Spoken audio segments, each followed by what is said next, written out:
Assalamualaikum warahmatullahi wabarakatuh. Perkenalkan, nama saya Muhammad Salman Nurdin dengan nomor induk mahasiswa 2300487 dari program Sistem Telekomunikasi Kampus Universitas Pendidikan Indonesia di Purwakarta. Ya, pada kali ini tidak lain tidak bukan, saya akan menjelaskan atau kita akan belajar bersama dan mengulik bareng tentang apa sih itu data science ya.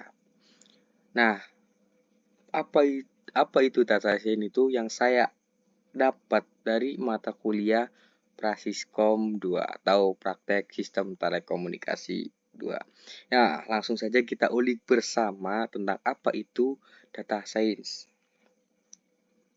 Yap, sebelum kita mendalami lebih jauh, lebih baiknya kita mengenal dulu nih tentang apa sih itu data science. Nah, secara harfiahnya bisa kita baca, data science adalah proses mengumpulkan, mengelola, dan menganalisis data untuk mendapatkan wawasan yang berguna. Dan tujuan data science adalah membantu orang atau organisasi membuat keputusan lebih baik berdasarkan fakta dan data, bukan hanya intuisi atau pengalaman. Ya, secara tidak langsung berarti seorang yang membantu dengan adanya fakta dan data, teman-teman. Membantu sebuah mengambil keputusan. Dan dalam membantu tersebut itu ada proses mengumpulkan, mengelola, dan menganalisis data. Sehingga ketika tiga proses ini sudah terlaksana, kita bisa membantu orang dalam mengambil sebuah keputusan ataupun organisasi dengan adanya fakta dan data. Itulah data science, teman-teman. Oke, lanjut saja tentang dengan adanya data science, pastinya nih ada sejarah yang terkait ya dengan data science. Yang pertama itu ada tentang awal mula statistik dan analisis data pada tahun 1960 sampai dengan 1970, teman-teman. Nah, setelah itu dengan sejarah yang pertama muncullah sejarah lagi tentang kemunculan database dan IT pada tahun 1980-an, teman-teman. Nah, setelah itu muncul lagi sejarah tentang era data mining pada tahun 1990-an. Nah, mulai ini semakin berkembangnya zaman, semakin banyak sejarah-sejarah yang terkait dengan data science. Yang keempat, ada kelahiran istilah data science. Nah, pada tahun inilah mulai berkembang akan si data science, teman-teman. Ya, jelas. Semakin berkembangnya zaman, semakin berjalannya waktu, itu pasti akan ada sebuah perkembangan. Maka di tahun 2000-an itu ada kelahiran istilah data science. Nah, setelah tahun 2000-an dan seterusnya, muncul lagi data science saat ini dan masa depan. Oke. Next. Nah, kita akan ulik lebih dalam lagi. Kita akan pelajari lebih dalam lagi tentang tiga faktor ini. Apa itu tiga faktor yang akan kita ulik lebih dalam? Pertama, ada machine learning. Ya, kedua ada data analisis, yang ketiga ada data science yang kita sedang bahas ya dengan topik awal ya. Oke. Dengan tiga faktor itu, ya pastinya lebih baik kita lebih mengenal juga ya tentang tiga faktor yang akan kita ulik juga. Nah, yang pertama di sini ada machine learning nih, teman-teman. Atau yang biasa disebut sama teman-teman mahasiswa gitu ya, mahasiswa IT, programmer dan lain-lain, itu ML. Bukan Mobile Legend, teman-teman, tapi machine learning. Nah, machine learning adalah cabang kecerdasan buatan yang memungkinkan sistem untuk belajar dari data dan meningkatkan kinerjanya tanpa diprogram secara eksplisit. Nah, fokus utama dalam machine learning ini adalah mengembangkan algoritma yang dapat mengenali pola serta membuat prediksi atau keputusan berdasarkan data. Tujuan utamanya adalah membangun model prediktif atau sistem otomatisasi yang beradaptasi dan terus meningkatkan kinerja seiring dengan bertambahnya data, membuka berbagai peluang untuk aplikasi di berbagai bidang seperti kesehatan, keuangan, dan teknologi.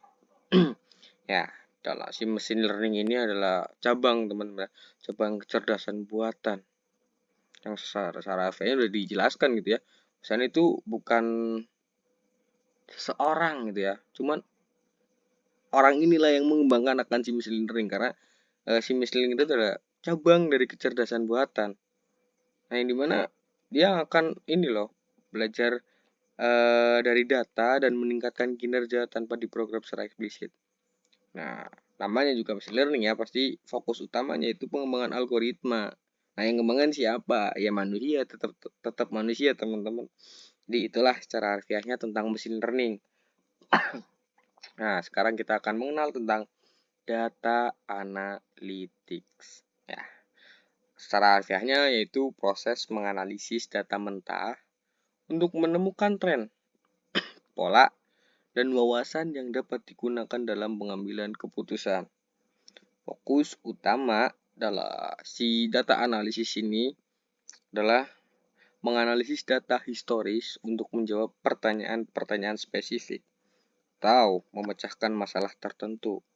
Tujuan dari data analitik ini adalah mengoptimalkan proses bisnis dan meningkatkan efisiensi operasional dengan memanfaatkan data yang ada untuk mendukung keputusan yang lebih informasional dan tepatnya. Dengan adanya si data analitik ini, kita bisa loh membantu bisnis perorangan atau bisnis besar gitu ya teman-teman ya, dalam mengoptimalkan proses bisnis dan mengefisienkan operasional yang pastinya semuanya itu menyelesaikan permasalahan dengan data dan fakta, kan intuisi saja teman-teman ya.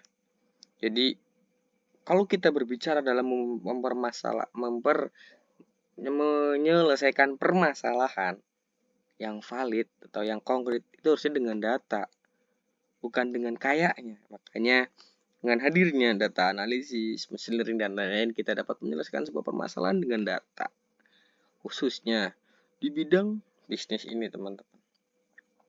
Ya, walaupun di luar sana pun ketika menyelesaikan permasalahan juga harus menggunakan data gitu ya. Nah, yang ketiga ada data science nih teman-teman.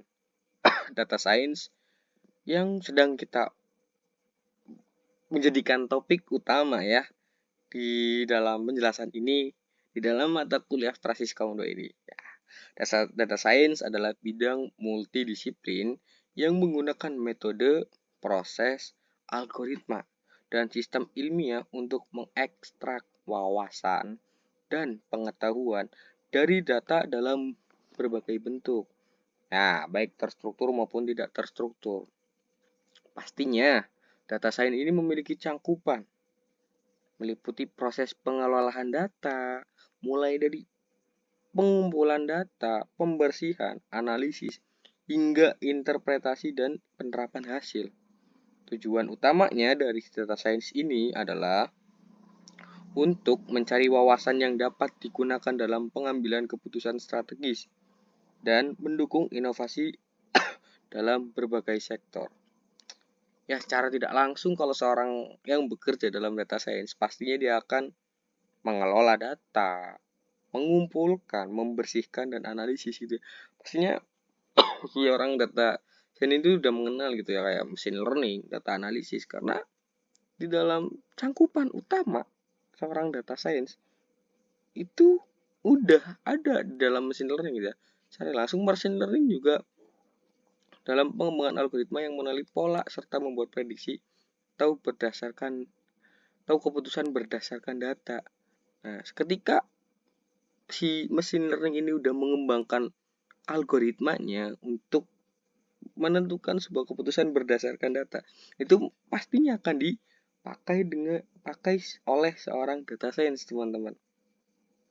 Dan juga data analisis. Ya, data analisis itu menganalisis data historis untuk menjawab pertanyaan spesifik atau memecahkan masalah tertentu dengan data. Nah, si seorang data science ini juga mengumpulkan, membersihkan, menganalisis. Ya, secara tidak langsung tiga ini itu saling berkesinambungan di dunia kerjanya nanti, teman-teman. Jadi, kita udah mulai sedikit perkenalan dengan machine learning, data analisis, dan data science, teman-teman. Nah, setelah itu pastinya yang menjadi topik utama pada sekarang yaitu data science akan dipertanyakan. Dipertanyakannya gimana? Apa sih data science untuk kedepannya? Yang pastinya seiring berjalannya zaman, seiring berjalannya waktu, dan seiring berkembangnya teknologi, data science ini sangat dibutuhkan.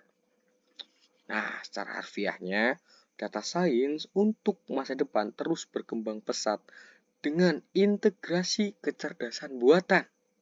Ya, kecerdasan buatan dan pembelajaran mendalam atau deep learning yang memungkinkan analisis data yang lebih kompleks dan akurat seiring dengan peningkatan penggunaan data dalam berbagai aspek kehidupan. Fokus pada etika data dan privasi menjadi semakin penting untuk memastikan penggunaan data yang aman dan bertanggung jawab. Ya, selain itu, data science terus bertransformasi dengan penemuan alat dan teknik baru yang diterapkan dalam berbagai industri, mulai dari kesehatan hingga keuangan, membuka peluang baru untuk inovasi dan efisiensi di masa depan. Ya, pastinya data science ini sangat-sangat dibutuhkan ya. Yang dimana dari paragraf pertama pun, kalimat awal ya, terus berkembang pesat dengan integrasi kecerdasan buatan. Ya, pastinya dia akan berkesinambungan mulu sama kecerdasan buatan. Apalagi seiring berkembangnya sebuah industri yang pasti ya, banyak data yang dikelola, banyak data yang harus diurus, banyak data yang harus diperhatikan. Nah, hadirnya data science itu membantu dalam mengelola data, mengumpulkan data. Lebih khususnya ketika mengambil sebuah keputusan itu berdasarkan data. Ya, dan juga seiring berkembangnya zaman, pastinya betul nih di sini ada fokus pada etika data dan privasi menjadi semakin penting.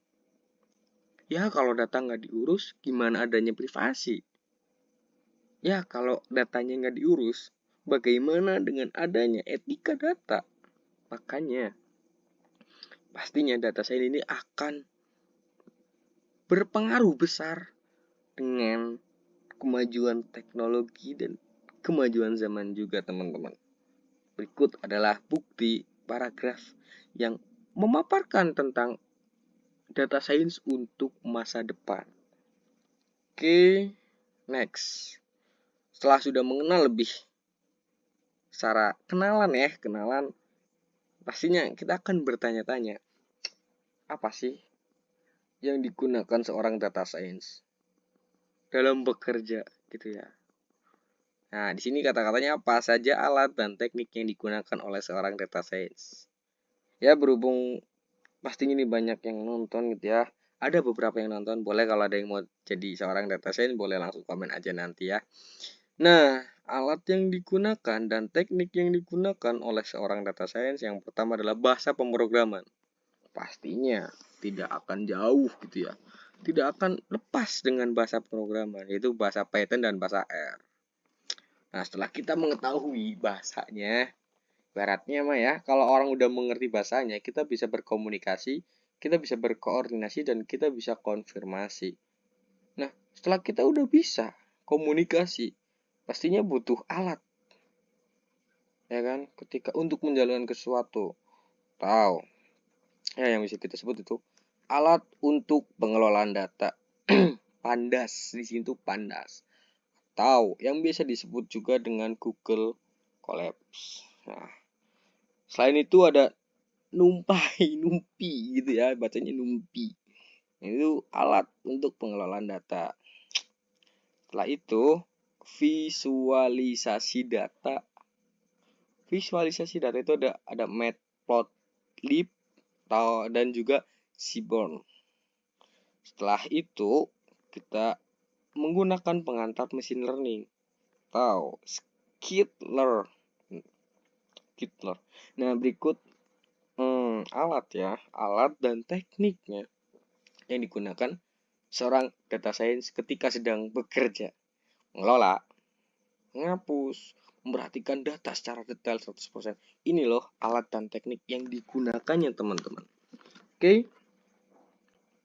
Nah, terima kasih setelah mendengarkan tentang penjelasan singkat tentang data science. Mungkin next time ya kita akan belajar bersama tentang mengelola data. Jadi ada data yang sudah kita ambil atau yang sudah dikasih sama dosen Prasiskom 2, Alfian. Di situ kita akan belajar bareng nih cara mengelola data, mengeksplorasi data, mengetahui detail data tersebut dengan menggunakan Google Colab atau Pandas. Ya, mungkin buat penjelasan sedikit tentang data science cukup segitu. Next time kita akan belajar mengelola data. Oke, mungkin cukup sekian dari saya. Ditunggu dan harus selalu ditunggu untuk kita belajar mengoperasikan bersama data pada Google Colab. Terima kasih dari saya.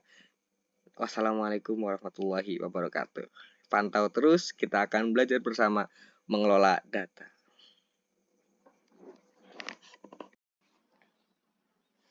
Oke, assalamualaikum warahmatullahi wabarakatuh. Kembali lagi bersama saya Muhammad Salman Nurdin atau yang biasa dipanggil Salman dari mahasiswa semester 4 program studi Sistem Telekomunikasi Universitas Pendidikan Indonesia kampus di Purwakarta. Ya, kemarin kita sudah membahas lebih detail dikit tentang apa sih itu data science. Ya, sampai di titik kita membahas apa itu data science, terus sejarah yang terkait dengan data science gitu ya. Sampai di titik kita membahas apa saja alat dan teknik yang digunakan oleh seorang data science. Berhubung kemarin saya udah berjanji ya teman-teman ya untuk melihatkan sedikit tentang prakteknya seorang data science ketika sedang mengelola data gitu ya. Sedang mengelola data dan ya melihat mengeksplorasi data gitu ya. Ya, di sini saya sudah membuatkan sebuah langkah gitu ya. Dimana sebagai seorang data science pastinya tugas kita adalah membaca dan memahami data, membersihkan data dari error ataupun kekosongan gitu ya, menganalisis data untuk menemukan informasi penting. Itu yang saya sudah buat di sini. Saya membuat tentang pertama sih pasti mengimport library-nya ya. Kenapa gitu ya? Karena Pandas ini adalah library di Python yang sangat populer gitu teman-teman untuk mengelola data dalam bentuk tabel. Jadi pasti kita akan menggunakan Pandas ke depannya ya. Yang sudah saya kemarin bilang, kita akan sering menggunakan Google Colab. Mungkin langsung saja ya teman-teman, ini adalah catatan kecil saya pribadi gitu ya untuk selalu berkembang, untuk saya selalu belajar tentang data science ini. Ya, kita langsung saja. Di sini ada UTS Praktek Sistem Telekomunikasi 2 Muhammad Salman Nurdin 2300487 Sistem Telekomunikasi UPI Kampus Purwakarta. Ya, di sini saya menggunakan sebuah file tugas.csv yang dikasih sama Alfian selaku dosen Prasiskom 2 ini. Nah, dari file tersebut yang dikasih beliau, kita disuruh mengolah gitu ya, mengolah, melihat dan memahami datanya. Cuman next time ketika teman-teman yang lain mau mencoba selain dari file yang dari beliau ataupun teman-teman yang di luar sana yang pengen mencoba tentang data science, kalau saya pribadi seringnya nyari di website Kaggle ya. Sini banyak teman-teman dataset gitu ya untuk berlatih gitu dalam seorang data science. Disinilah saya mencari sebuah data dan saya coba mengulik, mengeksplor, dan memahami datanya. Oke, langsung saja. Pastinya ketika kita sudah memasuki Google Colab ini, ya pertama kalau dari saya pribadi menamakan sedang apa sih kita gitu loh. Nah, di sini saya menamakan UTS Praskom 2.ipnb. Di sini pastinya sebelum teman-teman mengelola, mengeksplor lebih dalam, harus diupload dulu teman-teman. Filenya ini kan di sini ada tugas CSV. Kalau saya nguploadnya tinggal klik sini, klik upload, terus cari di device teman-teman mana file yang akan dikelola dan mana file yang akan dieksplorisasi gitu ya, dan dipahami. Setelah udah, tentunya tidak lain tidak bukan kita harus membaca dataset tugas tersebut gitu ya. Data set dari file yang udah kita upload. Ya, yang pertama tadi kita jangan lupa nih jangan sampai lupa kita mengimport pandasnya gitu ya. Nah, setelah itu saya menggunakan konsep try except gitu ya. Dimana di sini perintah df sama dengan pd.thread underscore csv. Nah, di sini tuh membaca, di sini ini tuh perintah untuk membaca dari file yang sudah kita upload, yang dimana berekstension kan CSV gitu ya teman-teman. Nah, di sini file saya namanya tugas dengan extension CSV, maka dia akan otomatis dibaca ketika sudah dikasih print DF-nya. Di sini saya kasih DF sih. Kalau misal teman-teman kasih baca boleh. Yang penting nanti di print dalam kurungnya dikasih nama yang sama gitu ya. Nah, ketika sudah di run atau dijalankan, ketika nanti ada sebuah error, pasti akan dikasih tahu errornya di situ. Makanya saya menggunakan konsep try except. Try artinya mencoba, terus except itu artinya mengulangi kalau salah. Kalau ada file not found error mungkin gitu ya. Biasanya filenya belum diupload, pastinya di sini akan dikasih tahu gitu. Bahwasanya file belum diupload gitu, atau bahasa Inggrisnya please upload the file to your current working directory. Itulah ya untuk awal pertama kita membaca pastinya ini. Nah, ini hasil yang saya dapat dari file dari beliau gitu ya, dimana banyak sekali data yang bisa kita ekspor. Nah, ini adalah penjelasan saya dari apa yang sudah saya lakukan. Yang pertama, kode tersebut digunakan untuk membaca file tugas CSV menggunakan library pandas. Ya, betul. Dengan struktur try except, program mencoba membaca file dan menampilkannya. Ya, betul sekali ya. Jika file tidak ditemukan, maka akan muncul pesan bahwa file harus diupload sesuai dengan apa yang sudah saya kasih tadi ya di atas penjelasan. Sampai di titik jika file salah, pengguna diminta memeriksa kembali. Selain itu, jika terjadi error lain, pesan kesalahannya juga akan ditampilkan. Mana tujuan dari kode ini adalah agar proses membaca data lebih aman dan tidak menyebabkan program berhenti tiba-tiba saat terjadi kesalahan. Makanya saya menggunakan struktur try except ini. Nah, dari hasil yang di atas tadi, yang saya temukan adalah berisi data pelanggan sebanyak 7043 baris dan 21 kolom baris. Barisnya ada 7000-an, kolomnya ada 21-an gitu ya. Dimana di sini tuh informasi tentang seperti ID, jenis kelamin, status warga senior, apakah memiliki pasangan ataupun tanggungan dan lain-lain. Ini saya sudah bisa membaca lah akan data tersebut. Setelah saya sudah membaca gitu ya, kalau saya pribadi melihat dulu nih, mencoba menjalankan 5 data pertama dan 5 data terakhir dari file tugas.csv ini. Ya, pastinya saya lebih suka menggunakan try except ini teman-teman. Jadi ketika saya menjalankan, kalau saya ada salah, pasti dikasih tahu apa salahnya gitu ya. Di sini membaca gitu ya, makanya menggunakan pd.thread itu. Ya, print 5 data pertama gitu ya. df.head atas gitu ya, untuk membaca 5 data data pertama. Terus kalau kita menggunakan tile gitu ya, membaca 5 data terakhir. Itu makanya muncullah seperti ini hasilnya. Teman-teman 5 nih, 5 kali 21 kolom. Nah, list data pertama di sini tuh, list data pertama di sini. Jumlahnya ada 5 kali 21 kolom, terus list 5 data terakhir. Ada sama 5 kali 21 kolom juga. Oke. Ini ada penjelasan dari kode yang saya sudah lakukan gitu ya. Benar sekali di sini. Seluruh proses yang saya lakukan dibungkus dalam blok try except agar program tetap berjalan dengan baik walaupun terjadi kesalahan. Jika file ini tidak ditemukan maka akan muncul pesan gitu ya ketika ada kesalahan.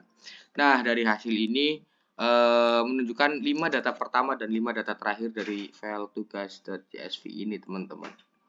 Jadi bisa dibaca di sini 5 data pertama dan 5 data terakhir gitu ya. Nah, setelah udah kita mencoba membaca 5 data pertama dan 5 data terakhir,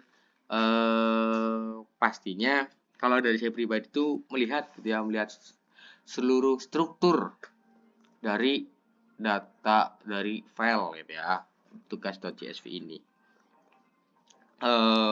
Dimana saya membungkus perintah ini dengan menggunakan try except kembali, teman-teman. Yap, di sini pertama kita membaca dari si file itu, terus kita menampilkan info datasetnya, terus menampilkan statistik deskriptifnya gitu ya, terus menampilkan jumlah nilai unik per kolomnya. Kalau saya menggunakan df unik gitu, saya mengingatnya unik dengan unik. Oke. Ya, di sini juga menampilkan 5 data pertama dan 5 data terakhir. Jadi saya buat. Oke, di sini hasilnya seperti ini, teman-teman. Nah, data kolom, total kolomnya ada 21. Betul, 21. Kok di sini 20? Ya, karena di sini kita mulainya dari angka 0. Gitu. Yap, di sini ada statistik deskriptifnya yang sudah saya buat ya. Di sini terdapat berapa kolom, teman-teman? Ada banyak ya. Ya, di sini data deskriptifnya saya sudah menampilkan.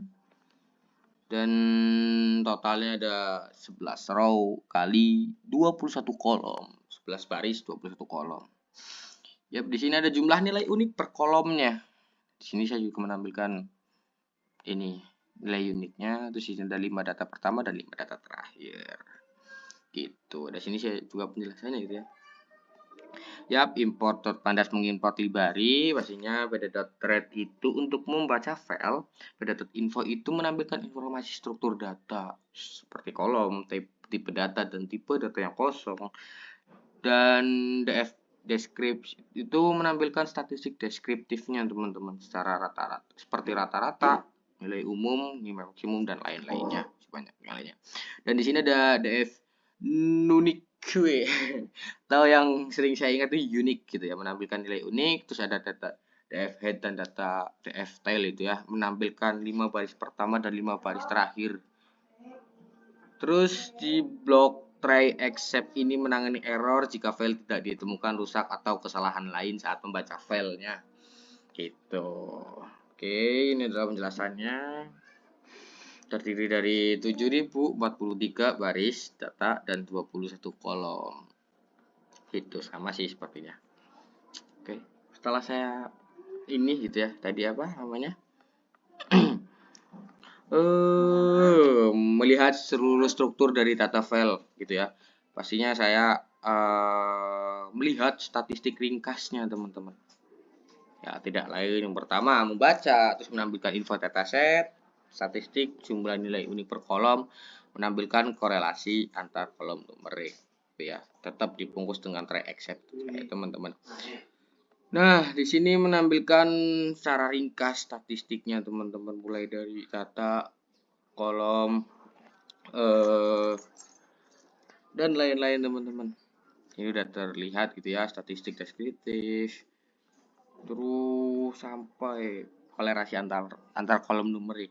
Jadi penjelasannya, kode tersebut digunakan untuk menganalisis data dari file tugas CSV. Secara ringkas, pertama data dibaca, ya, menggunakan pandas, lalu ditampilkan menggunakan df info tadi gitu ya, informasi struktur dataset seperti baris, kolom, dan lain-lain. Selanjutnya ditampilkan statistik deskriptif untuk semua kolom menggunakan tadi df describe gitu ya. Data unique menggunakan df unique ya. Terus dan korelasi di sini ada korelasi antar kolom numerik menggunakan df core gitu. Ya, di sini jika tidak file ditemukan kesalahan ataupun format karena saya menggunakan try except ya teman-teman. Ya, di sini kode menjalankan menampilkan ringkasan dari awal dari dataset tugas CSV. Memuat menggunakan pandas dan menampilkan struktur dataset yang terdiri dari 7043 baris dan 21 kolom. Gitu. Bagian besar kolom bertipe objek teks ya, sementara hanya 3 kolom bertipe numerik. Selanjutnya ditampilkan statistik deskriptif untuk semua kolom. Nah, di sini saya udah keseluruhan analisis ini memberikan gambaran awal yang penting untuk memahami karakteristik dan struktur data. Semakin kita lebih mengeksplor, lebih semangat ya untuk mengeksplor, itu adalah awal penting untuk menjadi seorang data science, teman-teman. Oke. Setelah itu saya biasanya mengecek nilai kosong dan menghapus nilai kosongnya, teman-teman. Cek dulu nih. Nah, menggunakan perintah membaca dulu, terus dibersihkan dulu, teman-teman. Dan dibungkus dengan tray except, teman-teman.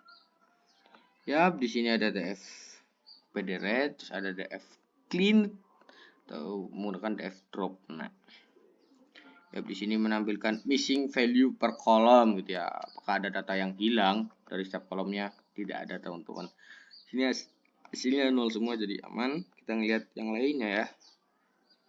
Oke, lihat. Ya, di sini 7043 baris dan 21 kolom, yang dimana semuanya sudah dibersihkan dari itunya ya, atau penjelasannya seperti itu, teman-teman. Ya, kode ini digunakan untuk mengecek dan menangani data yang hilang atau yang biasa disebut missing value dalam tugas file CSV. Pertama, data dibaca menggunakan pandas, lalu ditampilkan jumlah nilai kosongnya 0 di setiap kolom, menggunakan df is null, sum dalam kurung gitu ya. Jika ada baris kosong, baris yang mengandung dihapus dengan df drop. Nah, itu si df dropnya itu menghapus gitu ya, mengandung untuk si df dropnya itu untuk menghapus, teman-teman, dan hasil disimpan dalam variabel df clean. Selain itu digunakan opsi alternatif lainnya dalam komentar gitu ya. Untuk menghapus nilai kosong hanya di kolom tertentu, mengisi nilai kosong dengan nilai tertentu gitu ya. Dan seperti rata-rata atau kata untuk you know gitu ya, untuk kolom non numerik. Terakhir, kode menampilkan isi dan data ukuran, jumlah baris dan data kolom dari data yang sudah dipastikan. Proses ini penting agar data bersih dan siap dianalisis atau dimodelkan tanpa gangguan dari nilai yang hilang. Nah, berdasarkan output tersebut, tidak ada nilai kosong, teman-teman. Tidak ada missing value dalam dataset ini, karena setiap kolom memiliki nilai sebanyak 7043 yang sesuai dengan jumlah total baris. Karena itu, ketika baris dengan nilai kosong dihapus menggunakan drop, nah, hasilnya tetap memiliki 7043 dan 21 kolom sama seperti data awal. Dengan kata lain, dataset ini sudah bersih dan proses penghapusan nilai kosong tidak mengurangi jumlah data gitu. Oke, di sini saya melakukan pengecekan ulang lagi, teman-teman, pembersihan nilai kosong. Ya, seperti ini saya dikasih pernik agar lebih enak dibacanya nilai ringkas. Nah, di sini hasilnya seperti ini, ringkasan nilai kosong. Ya, kita ulang lagi. Yang pertama kita import, habis itu dibungkus dengan tray except, dibaca dulu, nah terus di print dengan ini ya. Bagian ini mengecek nilai kosongnya setiap kolom, missing value, terus total missingnya berapa gitu ya. Jika total missingnya sama dengan 0, berarti tidak ada data yang hilang, maka akan di print, dijalankan, tidak ada nilai kosong dalam dataset. Namun jika total missing value-nya atau data yang hilangnya ada gitu ya, walaupun itu satu, pasti dia akan menampilkan ditemukan nilai kosong dalam kolom berikut gitu ya. Tahu missing value, dalam kurung missing value lebih dari 0. Itu. Terus menghapus baris yang mengandung nilai kosong menggunakan df drop, nah di mana nanti disimpan dalam variabel df clean gitu ya. Saya mengambil kata clean dari kata bersih. Terus menampilkan bentuk dataset sebelum dan sesudah pembersihan. Itu menggunakan ini teman-teman. Menampilkan contoh hasil data gitu. Dan ketika semua perintah yang saya kasih ada kesalahan, pastinya dia akan ditampilkan karena menggunakan try except ini teman-teman. Mungkin kalau error file tugas CSV tidak ditemukan, berarti filenya biasanya tidak ada. Misalnya kalau di sini tuh udah ada teman-teman. Kalau di sininya nggak ada, pasti dia error. Nah, terus format tidak dapat diproses, periksa strukturnya gitu teman-teman. Nah, terus kalau ada kesalahan yang lain, terjadi kesalahan tak terduga gitu. Nah, ini hasilnya lebih enak dibaca gitu ya. Ringkasan nilai kosong, tidak ada nilai kosong, proses pembersihan data, jumlah sebelum pembersihan dari segini. Ini nah, contoh 5 data yang sudah dibersihkan ini. Ya, ini contohnya. Di sini saya mau, setelah itu saya sudah mengecek ulang, saya menggunakan visualisasi teman-teman agar lebih enak dibaca, agar lebih enak dilihat dan siap dipresentasikan nanti. Pastinya menggunakan import matplotlib.py plot split. Nah, terus menggunakan Cyburn SNS, maaf. Ya, di sini untuk bisa menampilkan visualisasi data itu ya. Di sini saya atur data dulu, atur gaya visualisasinya. Habis itu melakukan membaca dulu, terus mengkonversi kolom, hapus baris dengan data kosong, terus print dengan kata dataset berhasil dibersihkan dan siap divisualisasikan. Ya, visualisasi pertama distribusi pelanggan. Nah, di sini saya atur gayanya gitu ya. Kayak si visualisasinya, visual kedua tentang blogspot tagihan bulanan gitu ya. Terhadap churn ya. Terus juga ada korelasi antar fitur numerik. Terus keempat ada jumlah pelanggan berdasarkan jenis kontrak dan churn. Nah, di sini hasilnya teman-teman. Di sini karena kita menggunakan try except, pastinya kalau ada yang salah ditampilkan lagi teman-teman. Misal filenya tidak ditemukan, pasti akan ditampilkan kesalahannya, dan misal ada kesalahan yang lain, pastinya dia akan terjadi kesalahan. Tampilannya seperti itu. Nah, ya. Yang pertama kita tadi ya, distribusi count pelanggan gitu teman-teman. Di sini sudah ditampilkan. Maaf. Ya. Nah, setelah itu kita ada perbandingan monthly charge berdasarkan turn, terus metrik korelasi antar fitur numeriknya, terus berdasarkan jenis kontraknya teman-teman ya. Di sini kalau kita membahas lebih dalam, mengeksplor lebih dalam, itu sangat lama teman-teman menjadi seorang data science. Pertama sih kalau dari saya pribadi harus teliti gitu ya, karena kita mengelola, mengeksplor dan menghapus dan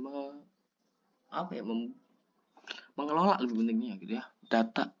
Apalagi nanti ketika menghadapi sebuah industri besar, pastinya banyak lebih data dan dibutuhkan seorang data science ke depannya. Mungkin ini adalah sedikit gambaran praktek seorang data science untuk ke depannya. Dan mungkin kalau dari saya pribadi masih banyak kekurangan gitu ya, dan dari saya pribadi pasti akan selalu berusaha mengeksplorasikan diri gitu ya, bukan hanya sebuah teknologinya gitu ya, tapi saya harus yang mengeksplorasi gitu agar bisa lebih memahami khususnya di bidang data science ini. Mungkin cukup sekian dari saya. Next time kalau ada kesempatan dan tenaga yang kuat gitu ya, pikiran yang sehat, kita bisa belajar bersama tentang data science. Cukup sekian dari saya. Apabila ada kekurangan dan kesalahan tolong dimaafkan. Wabillahi taufiq wal hidayah. Wassalamualaikum warahmatullahi wabarakatuh.